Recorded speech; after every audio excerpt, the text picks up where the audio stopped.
কাইতাক স্টেডিয়ামে কিন্তু অসংখ্য দর্শক ঢুকছেন, যাদের মধ্যে অনেক প্রবীণ দর্শকও রয়েছেন যারা হুইল চেয়ার করে এসেছেন। তাদেরকে নিয়ে প্রবেশ করছেন মাঠে। গ্যালারিতে যারা খেলা দেখতে আগ্রহী তারা এসছেন।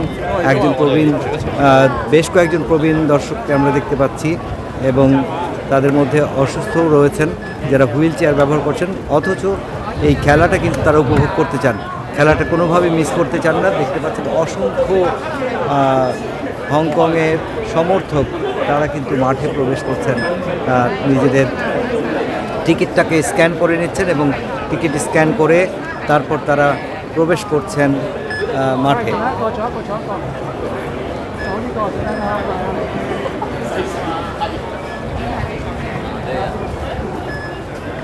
একে একে যদি সুশৃঙ্খলভাবে, একটা বিষয় এখানে লক্ষণীয় সেটা হচ্ছে কোনো বিশৃঙ্খলা নেই, সবাই সুশৃঙ্খলভাবে কিন্তু স্টেডিয়ামে প্রবেশ করছেন।